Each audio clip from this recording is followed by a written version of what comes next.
For the past month, TikTok users have been commenting on Nutter Butter's account. "You good?" asked one. "Nutter Butter, are you paying for my therapy?" or asked another. Some users have posted complete video responses trying to understand what was going on, tagging their posts weird. The posts from the 55-year-old cookie company are part of a social media strategy that's been anything but cookie cutter. Instead, the brand has sought to stand out in a crowded market with the kinds of head-scratching posts many of its competitors would find anathema. Weird, in other words, and it's gone viral. For example, one post shows grainy photographs of Nutter Butter, cookies in a dollhouse with peanut butter smeared everywhere, set to a spooky soundtrack. It looks like a peanut butter crime scene. But 7.6 million people have viewed the post. Another video shows a psychedelic style, Mr. Nutter Butter in Technicolor with a Nutter Butter cookie being shoved into a baby Croc sandal in the background, that got 1.1 million views. Nutter Butter's TikTok following has more than doubled since September 11, when one of their hard-to-explain videos went viral. In it, Mr. Nutter Butter chases a character named Aiden, a real fan who has commented on every post, who is in turn chasing a Nutter Butter cookie.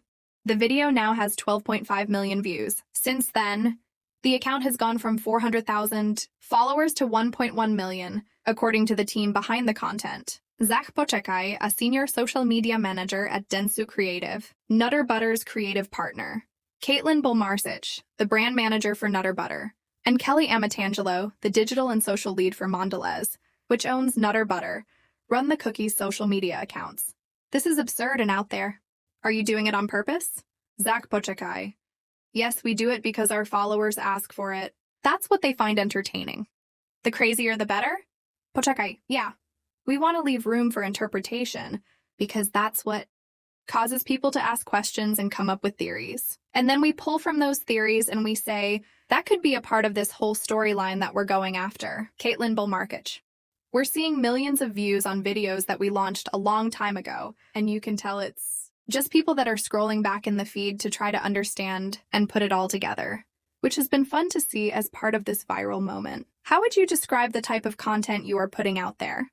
Poczekaj: "Our followers love when we don't follow the norms of other brand social media accounts. It's what draws them to the account.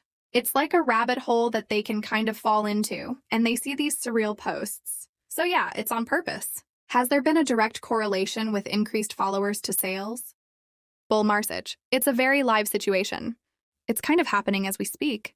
So it's hard to measure the exact impact at this point. We're obviously monitoring it very closely and expect that to continue. But what I will say is all the comments that we're seeing are like, 'I bought Nutter Butter today. I haven't bought one in 30 years. Are you tapping into a new demo or a new age group with this type of content that you maybe hadn't seen before?"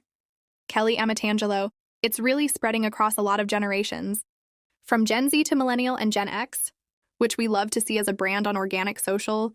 I think with this content strategy right here, and really using humor to kind of drive engagement, it helps drive being top of mind. Are these marketing videos or are they purely for fun videos?" Bulmarsic: "I think that it's really hard to sell to people on social media nowadays. People don't want to be sold sterile posts, and things like that don't resonate well.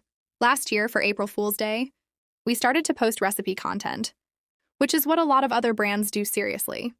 And the pushback that we got from our followers being really upset and being like, 'Oh no, they went normal,' we thought it was hilarious on our side. We laughed for 2 weeks straight after that. But it just shows what we're doing is working. Do you feel like because you have a bigger platform and a more established brand, you could take a risk with the content?" Bulmarsic: "I kind of argue the opposite. With some of the brands being around for such a long time, it's harder for us to get into relevant conversations. A lot of the brands in our portfolio are tried and true and have been around for a long time, and I think smaller brands have more places to be able to carve out what they want. So what's next?" Poczekaj: "The point is we're always trying to evolve with our audience. While it does kind of seem like a moment right now, we're just going to keep rolling with the punches and see what it is that they followers want, because we want them to be entertained at the end of the day and think of the cookie, of course."